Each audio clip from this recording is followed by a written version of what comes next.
Hello, everyone. In today's session, we are going to talk about appropriation, which is a theoretical framework extracted from post colonial theory. As you are familiar, that post colonial talks about counter argument, and while establishing counter argument, there are concepts of appropriation as well as abrogation. Abrogation denies all privileges, whereas appropriation allows the use and utility of hybridity. So there are four models of appropriation suggested by Bill Ashcroft, Helen Tiffin, and Garrett Griffer. The first model deals with indigenous model that emphasizes distinct features. The second model is race-based model which talks about shared characteristics. The third model talks about assimilation and the complex character of assimilation, where linguistic, historical, as well as cultural features across two or more cultures are incorporated. The fourth model, detailed model, allows hybridity and syncreticity as a constituent or attractive element of all post-colonial literature. So in today's session, I would talk about all these four models and I would see that how Pakistani poetry incorporates the usage of these particular four models. So let's start our today's session with postcolonialism as a kind of theory, as a kind of theoretical framework that debates and creates the kind of resistance of colonial empire, resistance towards colonial empire, and resistance towards hegemonic epistemic violence of the colonial empire by formulating counter arguments. This theory highlights the malpractices in colonial ideology and practice. In its practice, post-colonialism is concerned with colonialism, myth, history, language, landscape, self, as well as others. So, it talks about all the detailed elements related to the cultural aspects of a colonized nation or a people from colonized background. Let's talk and see that how these post-colonial elements further are explained through the usage of abrogation as well as appropriation. Post-colonial theorists utilized the concepts of abrogation as well as appropriation, which deal with the usage of language of the colonized masters in post-colonial debate. Post-colonial literature responds to intellectual discourse of colonization and addresses the problem of consequences of decolonization of a country and a nation, especially the political and cultural independence of formerly subjugated people. So, here the first concept, abrogation, is the concept that was given by Ngugi wa Thiong'o, in which he wanted to remove the status, privilege, and all kind of prestige given to English culture, English language, English literature, and all the colonizing forces who have colonized. So Nagugi wanted to remove them from the face of earth and wanted to remove all those colonized privileges. So whereas in response to this particular theory, there was a theory of appropriation that was suggested by Bill Ashcroft and his companions, that suggested more of a working model that could allow peaceful coexistence in a harmonious and a conducive environment. So, misrepresentation of colonized people in literature by the writers of the colonial background is a serious problem. Due to this epistemic violence and misrepresentation, people of colonial background are considered as barbarian and uncivilized. The indigenous writers realized this dilemma and started answering back to the empire by engaging in counter argument to the dominant colonial discourses. Post colonial literature inculcate the ideological assumption that investigate the minute details of governing principles in the fields, appropriating the values and cultures of the native population that requires a rigorous exercise of knowledge as well as wisdom. The thinkers and the philosophers, while applying the process of appropriation, investigated the matters related to the use of language. Bill Ashcroft and Helen Tiffin and Gareth Griffith suggested four models of appropriation for understanding the documentation of literary experiences and creativities in the field of post colonial studies. The first model of appropriation deals with indigenous models, which emphasizes the distinctive features of particular national or regional culture. So, this is the first model that separates itself from the dominant discourse of the empire from the distinctive features that where they could establish their own identity, where they could make themselves as distinct and different from the empire so that they could allow themselves to be in existence. Likewise, the second models of appropriation are race-based model, which identifies certain shared characteristics in distinctive native literature of different nations with a focus on certain shared ethnic values. So here the second model focuses on a race-based model, which racial identity, ethnic identity and ethnic backgrounds are promoted so that people could gather around the shared cultural background, shared cultural values, and shared tradition that where they could strengthen each other and provide identity and survival to each other. Next, third model of appropriation that is suggested by the writers of Empire Writes Back that talks about assimilation and that are based on comparison to complex characteristics that investigate particular linguistic, historical, cultural features across two or more post colonial literature that are in existence.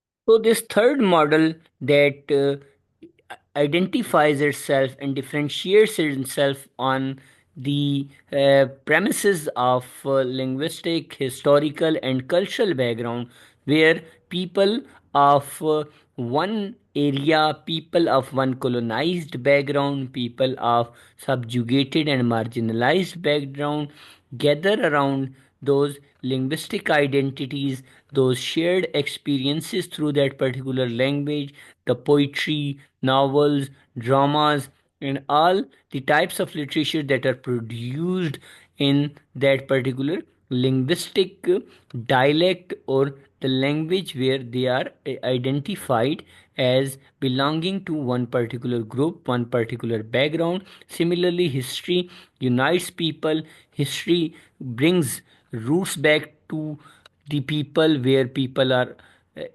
identified and where people have a kind of shared background, shared culture, shared historical background, and they stay connected through these cultural features and these cultural backgrounds. So this is the third model. Fourth model, that is more detailed model, that inserted hybridity and syncreticity as constitutive at elements that attract all post-colonial literature, aim of merging and achieving a distinct newly constructed piece of literature that is in creation by keeping the indigenous culture alive. And this is the target, this is the aim, where the creativity of the culture and where creativity of identity, and where hybrid features, where something taken from both colonized as well as colonial background is taken and merged for the advantage of the colonized background, where people of colonized background also come to the surface, also come out of periphery and stay in the center, and characters are selected, themes are selected, setting is selected, and everything related to native background is selected and brought to the center, and highlight are promoted where native also receive and achieve the background that is a kind of shared background, and that allows these individuals and communities to stay on the top. So the fourth model is more inclusive on ontological parameters, as it permits the merger of linguistic appropriation into achieving new cultural identities. This framework of appropriation is suggested by Bill and his colleagues, and in this framework, the writers suggest that the colonial identities can be countered, and colonial ideologies, colonial discrimination, colonial domination can be countered by replacing the culture of the colonized people, and colonized culture can be replaced, colonized background can replace the colonial background and the ways of the life of the colonial rulers and their colonized subjects. Therefore, this study can be utilized for epistemological as well as axiological values of the portrayal of the native culture. So, the sources of the knowledge that are dealt in epistemological senses and axiological, where the social cultural values are investigated. So, on the premises of ontological, epistemological, as well as axiological, the model suggested, that is the model of appropriation, can be utilized in order to promote native culture, native identity, and native values through the usage of models of appropriation. So, Pakistani poetry in this regard played a greater importance and significant role in English, that by presenting a counter narrative to the colonial ideology. In colonial portrayal, the writers having colonial backgrounds exploit the natives by presenting them in a kind of disfigured images, and colonials think of the natives as uncivilized barbarians and having the characteristics of slave mentality due to different culture, due to their language being different, and the religion that is entirely distinct. So this ideology stems from the Western Eurocentrism. The history of the world travels from east to west. For Europe, in the end of the history, Asia is the beginning. That is suggested by Hegel's in his writing. So, Western philosophers, Western thinkers, Western creators thought the people of Eastern background as barbaric, uncivilized, and unmannered, whereas the West is given the value and status of culture, civilization, and higher prestige.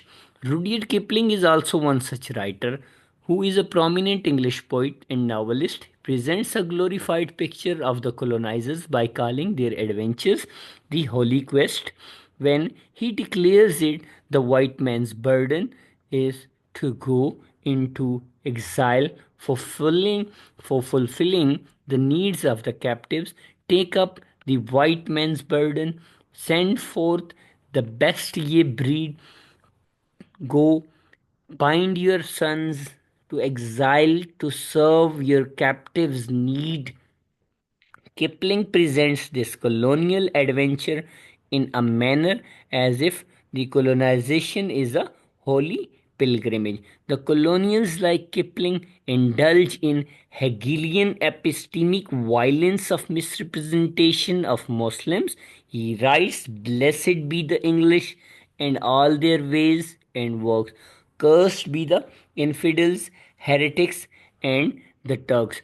So here you can see that how Kipling stereotypes and marginalizes individuals from Muslim background and also glorifies the people of the colonial background as of having some holy quest and some adventure which could benefit the uh, colonial people according to him, whereas in reality it the case of colonial and the colonial adventure and colonial enterprise ultimately led to the disadvantage of the colonized individuals and made the colonial empire, East India Company, and other representatives as rich, prosperous, and wealthy in their adventure. So, a writer named Tawfiq Raffat, who is considered as the father of Pakistani poetry, counters such images in a very beautiful manner. The names and the naming techniques, such as in his poem The Kite Flies, where he uses Mansab and Manshi as Pakistani names that the poet incorporates in English language by using these innumerable ways to convey the in-group membership. Speaker can implicitly claim the common ground with the hearer that is carried by the definition of the group. These include in-group usages of addresses and forms of the language and dialogue and of jargon, slang, and local language and local culture, local vernacular, where these people utilize, and the naming technique is used by Tawfiq Rafat, where usage of word Munshi, accountant, Mansab Khan from the local jargon, as Munshi is a local terminology to present a kind of competition to the usage of the words like infidels, captives, and barbarians. In Rudyard Kipling's poetry, colonial used the vocabulary associated with degenerative, connotative meaning, while post-colonials like Tawfiq Rafat use words with positive connotations for the same colonized people. So here the models of appropriation have appropriately been utilized by Tawfiq Rafat. Every afternoon he sauntered down the lane in an embroidered muslin kurta with his favorite quail in his fist and 4 or 5 companions. So here you can see that how Tawfiq Rafat provides companions, provide company, provides ethnicity, provides a kind of communityhood to his main characters, and also the local culture is represented through embroidery and through the usage of kurta. So the native culture is reflected through the dressing style, social interaction, and social inclusion. Tawfiq Rafat, a Pakistani thinker and a poet, counters the policy of exclusion of natives and brings back the natives into mainstream by providing them with culture and strong values. The characters of narrators material maternal uncle is full of life and jazzy in his appearance by wearing of colorful clothes, having a lovely quail and a company of confidants. So this strategy of bestowing classy characters to a native character runs counter to the colonial hegemonic practices of misrepresentation that were given in the poetry that was created by the empire. In the Batak, they arranged themselves in a reverent semicircle around him, praising his words with haunches raised from the ground and uplifting arms in the cries of anchor. So these lines also indicate the sense of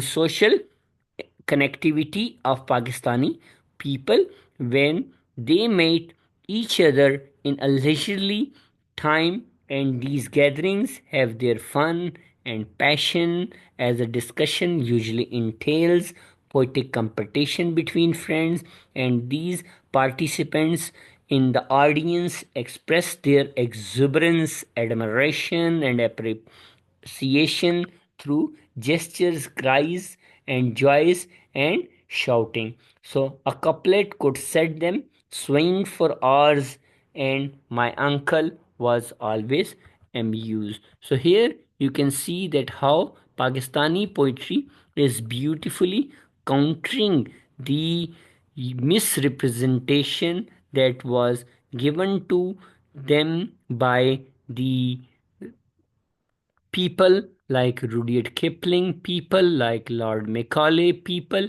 like E.M. Foster, people like Joseph Conrad and other colonial people who misrepresented, and people of Pakistani background utilized the models of appropriation where they valued culture, values, and traditions. So if you have any questions related to the concept that I discussed in this session, you can reach me out through the comment section below. So stay happy, stay tuned, and make other people happy and blessed.